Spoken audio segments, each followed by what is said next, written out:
కూడా తీసుకుందాం, ఎందుకంటే కొన్ని సవరణలు కూడా కేంద్రం అడిగింది. అవి వచ్చిన తర్వాత సంక్రాంతి లోపు ఒక డిపిఆర్ వస్తుంది, స్పష్టత వస్తుంది, ప్రజెంటేషన్ ఇస్తామంటున్నారు. సో రవికుమార్ గారు, గతంలో ఈ మూసి ప్రక్షాళనకు సంబంధించి మాట్లాడినప్పుడు కేంద్రం సరిగా సహకారం ఏం లేదు అన్న విధంగా మాట్లాడారు. అండ్ కొన్ని సవరణలు వాటికి సంబంధించి అడిగినప్పుడు అవి పంపుతున్నాము, ఆ తర్వాత డిపిఆర్ వస్తుంది అని అంటున్నారు. ముఖ్యంగా ఈ మూసి ప్రక్షాళనకు సంబంధించి మీ వర్షన్ ఏంటి? ముందుగా మీకు ప్రేక్షకులకి ప్యానల్ ఉన్న మిత్రులందరికీ నమస్తే అండి. నమస్తే. శుభోదయం. మీరు మూసి డిపిఆర్ అడుగుతున్నారా? మూసి డిపిఆర్ అడుగుతలేం, ఇంకా డిపిఆర్ కాలే కదా. డిపిఆర్ కాలే, మూసి డిపిఆర్ పెట్టిరా అండి వీళ్ళు? డిపిఆర్ ఇంకా అవ్వలేదు, సంక్రాంతి వరకు ఒక స్పష్టత వస్తుంది డిపిఆర్ కు సంబంధించి. డిపిఆర్ ఎవరు ఇస్తున్నారండి? చూస్తున్నారు, డిపిఆర్ ఎవరు ఇస్తున్నారు తెలుసా? డిపిఆర్ కోసము 150 కోట్ల రూపాయలు ఖర్చు చేస్తున్నారు వీళ్ళు. 150 కోట్లు కేవలం డిపిఆర్ కోసము. అదేదో ఏదో కన్సల్టెన్సీకి ఇచ్చినారు, ఒక 3 కంపెనీల కన్సార్టియం ఒకటి ఉన్నది, దానికి 150 కోట్లు ఇచ్చారు. అది ఇంతవరకు దాదాపు సంవత్సరంగా వస్తుంది. మరి కాంగ్రెస్ పార్టీ వాళ్ళు చెప్పాలా, సంవత్సరంగా వస్తుంది, ఇప్పటి వరకు దానికి సంబంధించిన ఎటువంటి వివరాలు బయటికి రాలేదు. అసలు వాళ్ళు డిపిఆర్ తయారు చేసిరా, తయారు చేస్తే ఎంతవరకు వచ్చింది, అది వాళ్ళు ఇస్తున్న వాస్తవమైన అసలు నిజంగా వాళ్ళు డిపిఆర్ ఇస్తున్నారా, లేకపోతే వాళ్ళు మొత్తం ఈ ప్రాజెక్ట్ మొత్తం 150 కోట్ల ప్రాజెక్ట్ కు మొత్తం వాళ్ళే కన్సల్టెంట్స్ గా ఉంటున్నారా, కన్సార్టియం గా ఉంటున్నారా అనేది ఇంతవరకు స్పష్టం చేయట్లేదు. ఒక మాట మాత్రం చాలా స్పష్టంగా పార్టీ ప్రెసిడెంట్ మహేష్ కుమార్ గౌడ్ గారు కావచ్చు, బట్టి విక్రమార్క గారు కావచ్చు, ముఖ్యమంత్రి రేవంత్ రెడ్డి గారు కావచ్చు, ఒక విషయం మాత్రం కన్ఫర్మ్ చేశారు. ఒక 3 కంపెనీల కన్సార్టియం కి ఈ మూసి డిపిఆర్ తయారు చేసే బాధ్యత ఇచ్చాం, దానికి 150 కోట్ల రూపాయలు ఖర్చు చేస్తున్నాం. ఇప్పటికే డబ్బులు కూడా ముట్టినాయి ఆ కన్సార్టియం కి. దాంట్లో ఆ కన్సార్టియం లో ఒక పాకిస్తాన్ కి చెందిన కంపెనీ కూడా ఉందని చెప్పేసి మనకు తెలిసిన విషయం అనుకుంటా. డిపిఆర్ వాళ్ళ దగ్గర నుంచి వెయిటింగ్. సరే అయితే బీజేపీ నుంచి, కేంద్ర ప్రభుత్వం నుంచి ఏమైనా సహకారం అందుతుందా లేదా, మరి ఇక్కడ ఏమైనా ఇస్తున్నారో మూసికి లేదని ఒక ప్రశ్న. దాదాపు 4150 కోట్లు, దాదాపు 5000 కోట్లు అనుకోండి, 5000 crores లోపు. సబ్జెక్ట్ టు కరెక్షన్, కొంచెం ఏమైనా ఎక్కువ తక్కువ ఉండొచ్చు. 5000 కోట్ల రూపాయలు ఇప్పటికే మూసి సుందరీకరణ కోసము, మూసిలో ఆ treatment plant, serious treatment plants నిర్మాణం కోసము కేంద్ర ప్రభుత్వము కిషన్ రెడ్డి గారి చొరవ ద్వారా ఇప్పటికే కేంద్ర ప్రభుత్వం ఈ నిధులు రిలీజ్ చేసేసింది.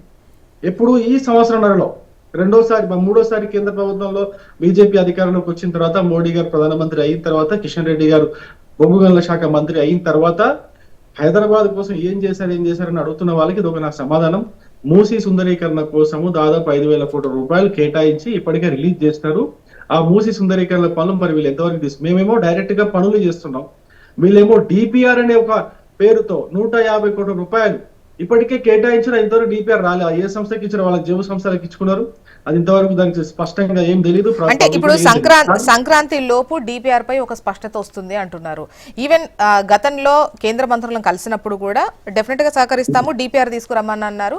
సో సంక్రాంతి లోపు వాళ్ళు ఇస్తాము అని చెప్పేసి అంటున్నారు. అయితే ఈ ఎస్టీపీలకు సంబంధించి కాదండి, నేను ఏమంటున్నా, మీరు ఇదే అర్థం చేసుకోవట్లేదు. అంటే మీడియా వాళ్ళు కూడా మా పార్టీ చేస్తున్నటువంటి పనులను అంతగా పెద్దగా పట్టించుకోవట్లేదు. 5000 కోట్ల రూపాయలు ఇచ్చినామండి ఇప్పటికే మూసికి. ఈ సంవత్సరం చెప్తున్నా నేను, ఈ సంవత్సరం, ఈ ఆర్థిక సంవత్సరంలోనే 5000 కోట్ల రూపాయలు రిలీజ్ అవుతున్నాయి. రిలీజ్ అయ్యాయా? రెడీ కాకుండా ముందే రిలీజ్ చేసిరా మీరు? కాదు, ఎస్టీపీల కోసం.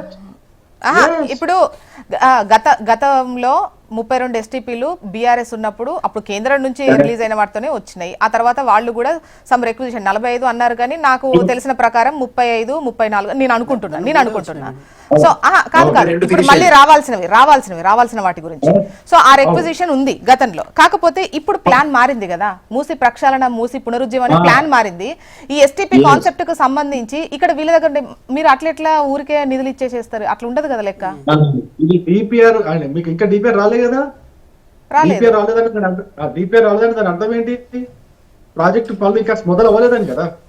వాళ్ళు ఇప్పుడు సేమ్ క్వశ్చన్ అడిగింది, మొదలైనవి మీరు సహకరించట్లేదు కాదు. రవి గారు, నా క్వశ్చన్ మీరు అర్థం చేసుకోవాలి.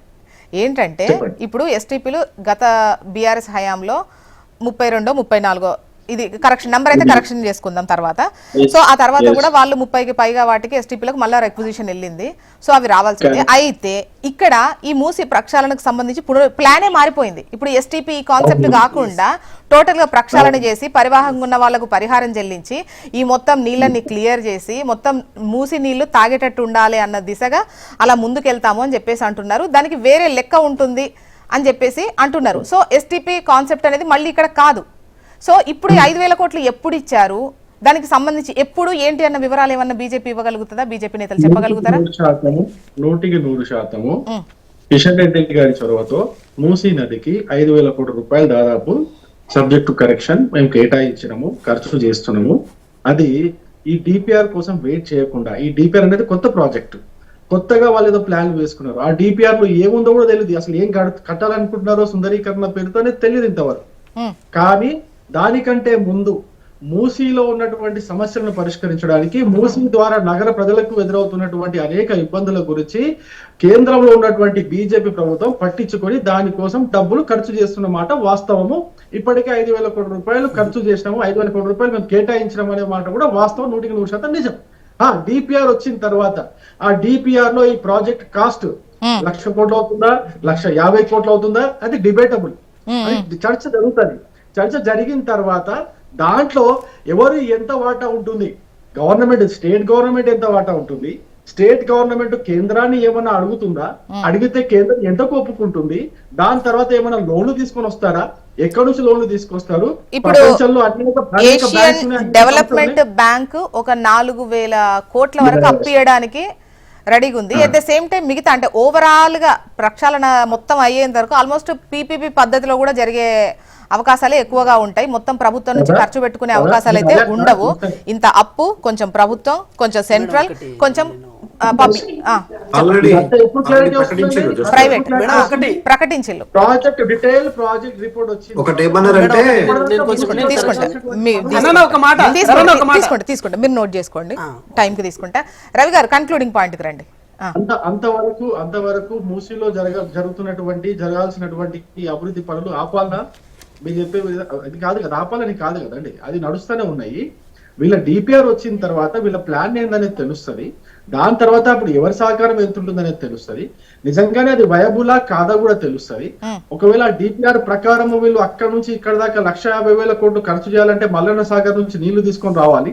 మల్లన్న సాగర్ నుంచి నీళ్లు తీసుకొచ్చి వీళ్ళు చెప్తున్న ప్రకారం చెప్తున్నా, వీళ్ళ ప్లాన్ ప్రకారం చెప్తున్నా, మల్లన్న సాగర్ నుంచి నీళ్లు తీసుకొచ్చి మూసిని మొత్తం నిండా నింపేసి అందులో బోటింగ్, వీటింగ్, ఇట్లాంటి ఎక్స్కర్షన్ లాంటి అన్ని పెడదామని అంటున్నారు.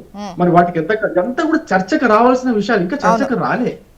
ఇంకో విషయం కూడా చెప్తా, వీళ్ళకే ఇప్పుడు మీరు చెప్పండి, మీ అంచనా ప్రకారం మూసీ ప్రక్షాళన అన్న కాన్సెప్ట్ లో ఇబ్బందులు ఏంటి, ఇప్పుడు చేయలేనటువంటి పని అది?